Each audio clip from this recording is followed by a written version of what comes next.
আসসালামু আলাইকুম দর্শক। যুক্তরাষ্ট্র এবং জাতিসংঘের দাবি অনুযায়ী মানবিক সহায়তার নামে বাংলাদেশ থেকে করিডোর দেওয়া হচ্ছে কিনা মিয়ানমারের উদ্দেশ্যে এবং তার মাধ্যমে মিয়ানমারের সামরিক জান্তাকে নাস্তানুবোধ করতে সেখানকার সশস্ত্র গোষ্ঠীকে আসলে অস্ত্র সরবরাহ করা হবে কিনা তা নিয়ে যথেষ্ট ধরনের প্রশ্ন, তুমুল উত্তেজনা, বিতর্ক, ধোঁয়াশা সৃষ্টি হয়েছে, কথা আমরা সবাই জানি। এবং গত 5-6 দিন আগে বাংলাদেশ সীমান্তে 10 কিলোমিটারের মধ্যে আরাকান আর্মির সদস্যরা যে প্রবেশ করলো, তারা সেখানে বান্দরবানের দুর্গম এলাকায় নাচ গান করলেন, জলকালী উৎসবে অংশ নিলেন স্থানীয়দের সঙ্গে। সে বিষয়টি উত্তেজনা সৃষ্টি করেছে এবং এর সাথে নতুন যে আতঙ্কের খবরটি ভারতের কোনো কোনো গণমাধ্যম তুলেছে সেটি আরও ভয়ঙ্কর। তা হচ্ছে বাংলাদেশে ইন্টারনেট পরিষেবার জন্য ইলন মাস্কের স্পেস এক্সের যে স্টারলিংক, সেই স্টারলিংক পরিষেবা বাংলাদেশের মাধ্যমে এই ডিভাইসগুলো আরাকান আর্মিকে ব্যবহার করতে দেওয়া হবে কিনা সেই প্রশ্ন তুলেছে। এবং তারা দাবি করেছে যে স্পেস এক্সের ভাইস প্রেসিডেন্ট লরেন ড্রিয়ার গত 23শে এপ্রিল আমাদের প্রধান উপদেষ্টা যখন কাতারের দোহাতে অবস্থান করছিলেন তখন তার সঙ্গে দেখা করেছেন এবং বলা হয়েছে স্টারলিংকের কাজ যেন দ্রুত শেষ করা হয় এবং আরাকান আর্মিকে এর ডিভাইসগুলো ব্যবহারের জন্যই এই তাগাদা। এই কথা তো সত্য যে ইলন মাস্কের যে স্টারলিংক ইন্টারনেট পরিষেবা সেটি বাংলাদেশে তার কার্যক্রম চালানোর জন্য খুব দ্রুত বেগে সব ধরনের নিয়ম নীতির ঊর্ধ্বে উঠে সব ধরনের ব্যবস্থা করে দেওয়া হলো। ডক্টর মোহাম্মদ ইউনূস শপথ ভঙ্গ করেছেন কিনা সে বিষয়ে প্রশ্ন তোলা হয়েছিল।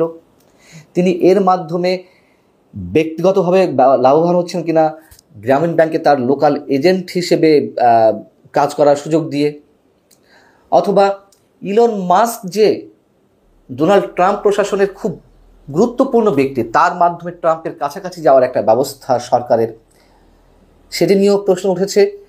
এবং এর সঙ্গে নতুনভাবে সংযুক্তি ঘটল আরাকান আর্মিকে স্টারলিংকের ডিভাইসগুলো ব্যবহার করতে দেওয়া না দেওয়া নিয়ে যে প্রশ্ন।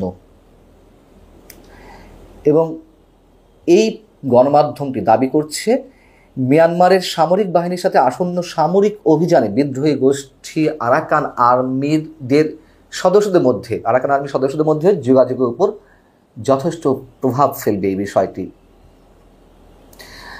আমি একটা জিনিস মনে করিয়ে দিই যে এই যে স্টারলিংকের ডিভাইস ব্যবহার করার সুবিধা বা কতটা দ্রুত খুব সুবিধাজনক অবস্থানে যাওয়া যায় নিজেদের উদ্দেশ্য হাসিলের জন্য।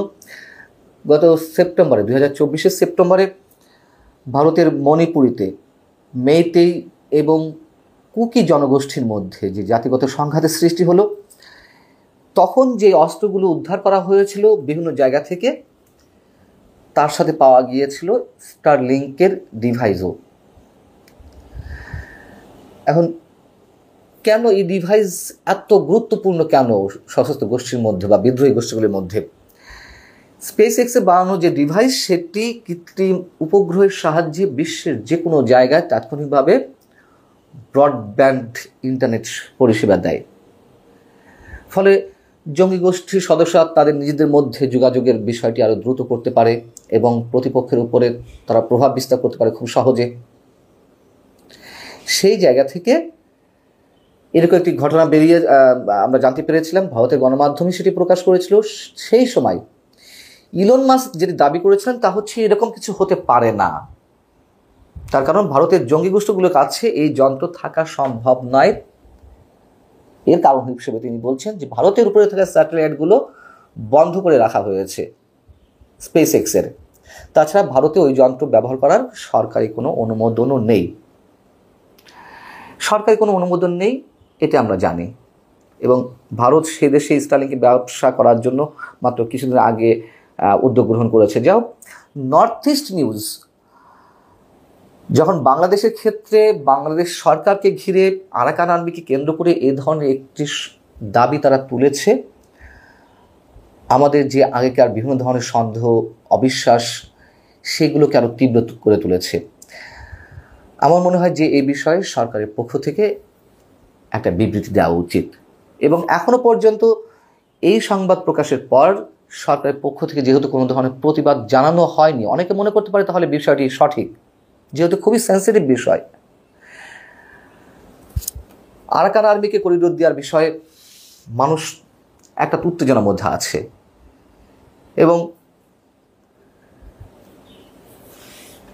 আরাকান আর্মির সদস্যরা যে বাংলাদেশে ঢুকে পড়েছিলেন সে বিষয়ে আমাদের স্বরাষ্ট্র উপদেষ্টাও কিন্তু ভাষা উত্তর দিয়েছেন। তিনি বলেছেন এর সব কিছু বিশ্বাস করা যাবে না, এর কোনোটি সত্য, কোনোটি মিথ্যা। এখন কোনটি সত্য কোনটা মিথ্যা আমাদেরকে তো বলতে হবে, এবং তার এটুকু বলা ছাড়াও কোনো উপায় ছিল না। তার কারণ যেভাবে ভিডিও ফুটেজটি ভাইরাল হয়েছিল, কিছুটা সত্যতা তাকে তো মেনে নিতেই হবে, এবং তিনি সেভাবেই বলেছেন। আর মার্কিন যে হাই প্রোফাইল টিম গত কিছুদিন আগে বাংলাদেশে 3 দিনের সফর করে গেল, তারা সরকারের সঙ্গে নানান বিষয় আলোচনা করেছে। এগুলো সব উপলক্ষ মাত্র। তারা সংস্কার বিষয়ে কথা বলেছে, তারা ইউএস এইডের বিষয়ে কথা বলেছে, নির্বাচন নিয়ে কথা বলেছে, পাশাপাশি রোহিঙ্গা ইস্যুতে তারা নানান বিষয়ে কথা বলেছেন, এবং তার উপরে গুরুত্ব দিয়েছেন। এটাই ছিল তাদের মূল লক্ষ্য। সেই জায়গা থেকে সরকার কি প্রতিউত্তর দিয়েছে আমরা জানি না। আমি এর আগে বলেছিলাম এই বিষয়টিও খোলাসা করা উচিত। যদি দেশের জন্য ভালো হয়ে থাকে তাহলে ওপেন তো বলতে হবে। আমি আবারও বলছি, লুকোচুরি যদি করা হয়ে থাকে সেটি মানুষের মধ্যে নানান ধরনের সন্দেহ, অবিশ্বাস, প্রশ্নের সৃষ্টি করছে। এবং সত্যিই যদি করিডোরের নামে সেখানে অস্ত্র সরঞ্জাম সরবরাহ করে যুক্তরাষ্ট্র, ভূ রাজনৈতিক দিক থেকে বাংলাদেশ যে কতটা ভয়ঙ্কর বিপদের মধ্যে পড়তে যাচ্ছে তা হয়তো আমরা এখনো পর্যন্ত অনেকেই ধারণাটুকু করতে পারছি না। এবং যেই প্রক্সি ওয়ারের কথা বলা হচ্ছে, সেখানে যদি একবার বাংলাদেশ জড়িয়ে যায়, তাতে বাংলাদেশের স্বাধীনতা, সার্বভৌমত্ব যে কতটা ভয়ঙ্কর বিপদের সম্মুখীন হবে কেউ আলোচনা তুলছে না। আমরা আর এখানে সেই আলোচনা তুলতে চাই না। সরকারের হঠকারী সিদ্ধান্তে বাংলাদেশ একটা অনিশ্চিত ভবিষ্যতের দিকে এগোক, এটা নিশ্চয়ই ডক্টর মোহাম্মদ ইউনূস সরকারের চাওয়ার কথা নয়। আমরা সেটি আশা করব। আল্লাহ হাফেজ, ভালো থাকুন সবাই।